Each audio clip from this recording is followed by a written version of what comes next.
दोस्तों स्वागत है आप सभी का आपके अपने YouTube चैनल पे। चैनल पर नए हों तो सब्सक्राइब कर लीजिएगा, बेल आइकन को प्रेस कर दें ताकि वीडियो की नोटिफिकेशन आप तक पहुंचती रहे। तो बात करेंगे यहाँ पे एक हॉट स्टॉक की, और यहाँ पे KPIT टेक्नोलॉजीज़ में एक्सीडेंट हो चुका है, जिसका बहुत लोगों को यहाँ पे उम्मीद थी कि ऐसा होने वाला है, क्योंकि जिस प्रकार से ये भाग रहा था, जिस प्रकार के वैल्यूएशन पे थे, एक न एक दिन तो ये चीज़ होना ही था, और आज के दिन वो यहाँ पे देखने को मिला है।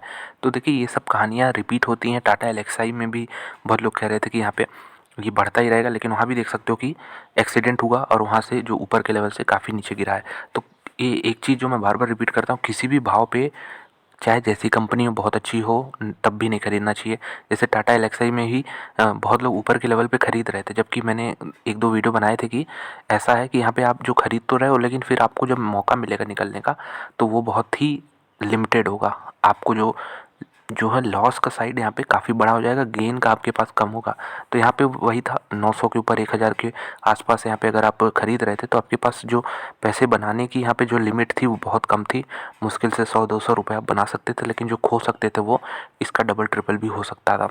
तो इसमें क्या न्यूज़ है, क्यों इतना एक्सीडेंट हो गया आज अचानक से, ये देखते हैं। उसके पहले रिटर्न प्रोफाइल देखेंगे तो एक साल में आज की गिरावट के बाद भी 32% का यहाँ पे जंप देखने को मिल रहा है। ऑल टाइम चार्ट अगर देखें तो यहाँ पे पैसे जो है लगभग 8 गुना हो चुके हैं इस काउंटर में। और यहाँ पे देख सकते हो जुलाई में लिस्टिंग हुई 2019 में, और लगातार कंटिन्यूस अप ट्रेंड में है।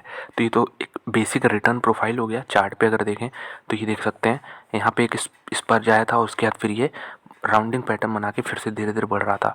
तो अब यहाँ पे गिरावट आई है, काफ़ी वॉल्यूम्स भी हैं। अगर आप देखें तो यहाँ पे 1 करोड़ से ज़्यादा का यहाँ पे क्वांटिटी जो है ट्रेड हुआ है। तो सपोर्ट की बात करते हैं सबसे पहले। तो यहाँ पे ये देख सकते हो कि ये जो पॉइंट है ये एक रेजिस्टेंस की तरह पहले था इसके लिए, तो ये यहाँ पे एक सपोर्ट की तरह काम कर सकता है। ये जो जोन है, ये जोन है कितने का, 750 के आसपास है जोन है पूरा। तो 750 से 800 कह सकते हो, 750 से 770 780 के बीच का ये जोन है।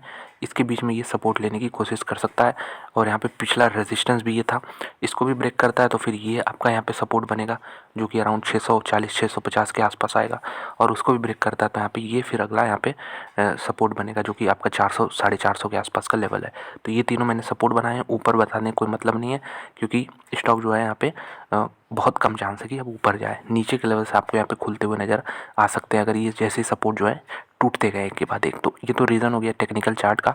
अब हम देखते हैं मेन रीज़न क्यों आज यहाँ पे गिरावट आई है। तो देखिए ब्रोकरेज हाउसेस कुछ कुछ इतने पावरफुल होते हैं कि वो कंट्रोल कर सकते हैं कुछ आपका यहाँ पे पूरा मार्केट। ये देख सकते हो यहाँ पे 5% गिरा था सुबह। और क्यों गिरा था, JP मॉर्गन ने इस पर कवरेज जो है स्टार्ट की है।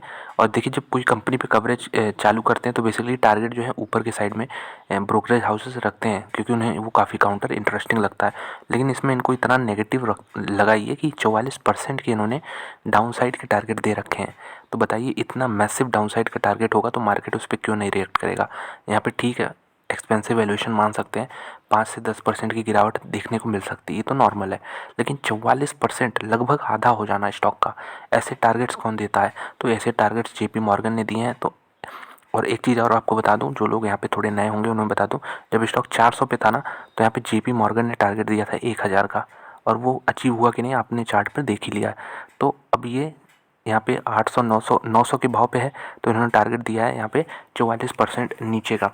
तो देख सकते हैं कितना यहाँ पे टारगेट बन रहा है कि देखिए the brokerage see 2 major derating. जो पहले री रेटिंग हुई, वैल्यूएशंस महंगे हुए, उसके पीछे का रीज़न तो सभी लोग जानते हैं। अब डी रेटिंग के टारगेट से मतलब इनका जो अनुमान है वो क्यों है डी रेटिंग का, क्योंकि KPIT का ग्रोथ जो है ये 20% के नीचे जाने वाला है फाइनेंशियल ईयर 2024 के बाद।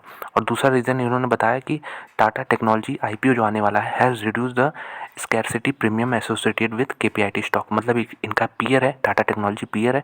अगर ये लिस्ट हो जाएगा तो 2 कंपनियां हो जाएंगी, और जो एक इकलौती कंपनी होने के नाते इसको मार्केट थोड़ा प्रीमियम देता था इन द सेंस, मतलब एक ही कंपनी रहती थी तो जो औने पौने भाव में लोग खरीदते थे। कोई कह रहा है कि हम 1000 पे खरीदेंगे तो दूसरा कहेगा कि हम 1010 पे खरीदेंगे। तो ये एग्जाम्पल समझा रहा हूँ कि मतलब एक कंपनी होने के नाते यहाँ पे डिमांड जो थी थोड़ी बहुत आर्टिफिशियल बनी रहती थी। अब 2 आ जाएंगे तो ऑप्शन मिल जाएगा लोगों को इसमें भी रहने का और टाटा टेक्नोलॉजीज़ में भी रहने का। तो ये चीज़ से मैंने सिंप्लीफाई किया आपके लिए। तो यहाँ पे प्रीमियम नीचे होगा। इसके अलावा बात करें तो ये देख सकते हैं टाटा टेक्नोलॉजी, यहाँ पे Tata technology which got 80% of revenue from the auto sector is also a core focus area for KPIT। तो टाटा टेक्नोलॉजीज़ का भी 88% जो है रेवेन्यू ऑटो सेक्टर से ही आता है। जेपी मॉर्गन ने कहा है कि केपीआईटी को सिग्निफिकेंट ऑर्डर एवरी ईयर, हर साल यहाँ पे जीतने होंगे और मेंटेन करना होगा अपना ग्रोथ 20% के ऊपर, विच सीज at challenge given the cyclical nature of the auto industry. तो ऑटो इंडस्ट्री सभी लोग जानते हैं कि इस प्रकार से सिक्लिकल होता है, यहाँ पे कभी कभी बहुत डिमांड होते हैं। अभी देख सकते हो आपके रूरल जो यहाँ पे व्हीकल्स हैं उसमें डिमांड काफ़ी कम है, कभी कभी यहाँ पे पूरा ईयर चला जाता है दोस्तों, 5 से 10 साल तक चले जाते हैं ऐसे, ये डिमांड अच्छी रहती है। कभी आपने मारुति को देखा होगा 10,000 का जब यहाँ पे इसने टच किया था अभी 2015 के आसपास, तो वहाँ पे देख सकते हो कि उसके बाद से ये लेवल आया नहीं है दोबारा। आइशर मोटर में भी यही हुआ है। तो सिक्लिकल नेचर है, कभी कभी बहुत अच्छे लंबे समय तक यहाँ पे चलता है। तो ये इनका देख सकते हैं ब्रोकरेज ने यहाँ पे टारगेट दिया है और 44% बहुत बड़ा यहाँ पे टारगेट होता है। जो उनका टारगेट निकल के आ रहा है वो भी आपको बता दूँ, 520 रुपये का यहाँ पे टारगेट आ रहा है, 520 रुपीज़ का निकल के आ रहा है। और जैसा मैंने बताया 2 रीज़न उन्होंने बताए, इसको और समझते हैं। तो एबिट मार्जिन जो है कंपनी के, ये भी थोड़े से यहाँ पे प्रेशर में रह सकते हैं। और साथ में जो यहाँ पे कंपनी ने, जेपी मॉर्गन ने बताया कि कंपनी को 20% का ग्रोथ हर साल यहाँ पे कैप्चर करने में अब दिक्कत हो सकती है। तो एक चीज़ इसको भी आप समझिएगा कि जैसे जैसे कंपनी बड़ी हो जाती है, तो जैसे छोटी कंपनी है तो 20% का वहाँ पे ग्रोथ करना बहुत बड़ी बात नहीं है। अगर कंपनी अच्छे से वेल रन है और यहाँ पे अच्छे उसके क्लाइंट हैं, अच्छे ऑर्डर मिल रहे हैं, तो 20% तो कुछ भी नहीं है। लेकिन अब मान लीजिए कोई कंपनी बहुत बड़ी हो गई, तो 20% से उसका जो टोटल प्रॉफिट है, रेवेन्यू है, उसका 20% ग्रो करना बहुत मुश्किल होता है। तो इसलिए ये कॉन्सेप्ट भी आपको यहाँ पे थोड़ा ध्यान में रखना होगा कि छोटी कंपनियों के लिए ग्रोथ करना, अगर अच्छे से चल रही कंपनी, तो बहुत बड़ी चीज़ नहीं है। लेकिन बड़ी कंपनी हो गई, अभी रिलायंस इतनी बड़ी कंपनी, अभी कोई इसको कहे कि ये हर साल 20% के हिसाब से ग्रो करेगी, तो इम्पॉसिबल है। चाहे जितना आप नए यहाँ पे वेंचर्स में डीप कर लो, रिलायंस का ऑयल टू केमिकल बिजनेस है यहाँ पे, ये जो इतना बड़ा साइज़ है, ये 20% से ग्रो हो ही नहीं सकता। तो ये चीज़ भी समझना होगा। ये तो सिर्फ एग्जांपल दे रहा हूँ कि केपीआईटी जैसे जैसे यहाँ पे बड़ी कंपनी बनी है, यहाँ पे हमें ये चीज़ देखने को मिला है। अगर हम इसका मार्केट कैप अभी देखें तो यहाँ पे देख सकते हो 24,000 करोड़ के आसपास है, जो कि यहाँ पे देख सकते हो कितना कम रहा होगा। तो ये चीज़ भी एक फैक्टर है। तो वैल्यूएशंस पे बहुत बातें हो रही हैं, चलिए वैल्यूएशंस एक बार चेकअप करते हैं कि कंपनी का क्या हाल है यहाँ पे वैल्यूएशंस में। तो 24,000 करोड़ मार्केट कैप गिरावट के पहले अब 22,000 करोड़ मार्केट कैप हो चुका है। Current price 810, price to book value यहाँ पे देख सकते हो कितना टाइम है, बहुत ही यहाँ पे मल्टीपल है, 16 गुना है। तो ये भी एक कंसर्न है। साथ में हाई प्राइस 947 का है और 440 का यहाँ पे लो है। 520 का जेपी मॉर्गन टारगेट है, देखते हैं आता है कि नहीं, क्योंकि 400 पे था तो इन्होंने टारगेट तो दिया 1000 का, जो कि लगभग 947 तक पहुंचा है। और यहाँ पे कंपनी सॉलिड है, इसमें कोई डाउट ही नहीं है। रिटर्न रेशियोज 20% के ऊपर है। और यहाँ पे स्टॉक का पी जो मैं बात कर रहा था महंगा है, 64 का भी है यहाँ पे। और यहाँ पे जो फॉरवर्ड अर्निंग्स लेके चले ना कि आगे इतना प्रॉफिट हो जाएगा, तो यहाँ पे थोड़ा सा ही कम हो जाता है, लेकिन 50 के ऊपर तब भी बना है।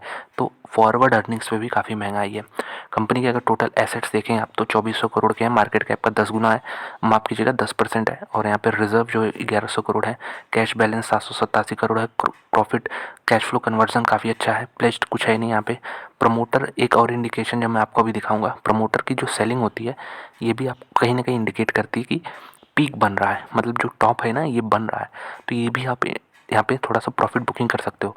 नो डाउट कंपनी बहुत सॉलिड है, जैसा मैं कह रहा हूँ, रिटर्न रेशियोज अच्छे हैं और विजिबिलिटी है ग्रोथ का 50% के हिसाब से पिछले 3 सालों में हर साल ग्रो किया है। लेकिन जो कहीं ना कहीं आपको प्रॉफिट थोड़ा बहुत बुक करना ही चाहिए। ऐसा नहीं किसी के साथ स्टॉक के साथ मैरी कर लेना चाहिए और यहाँ पे उसी में छोड़ देना चाहिए किस्मत पे कि अब ये 50 साल तक हम इसे रखेंगे। थोड़ा थोड़ा यहाँ पे प्रॉफिट बुक करते रहना चाहिए। और जब नीचे के लेवल मिले वाकई में, अगर 550 520 पे आ जाता है तो फिर एंट्री लेने में क्या यहाँ पे बुराई है। तो थोड़ा बहुत यहाँ पे प्रॉफिट बुकिंग करना भी एक बहुत रेयर स्किल है, बहुत लोग नहीं कर पाते हैं, लेकिन एक इंपॉर्टेंट चीज़ ये भी सीखना होगा। ऑपरेटिंग प्रॉफिट मार्जिन यहाँ पे 20% के नीचे है और यहाँ पे देख सकते हो प्रॉफिट का वेरिएशन काफ़ी अच्छा है। तो ये तो हम बात कर लिए, वैल्यूएशंस काफ़ी महंगी है।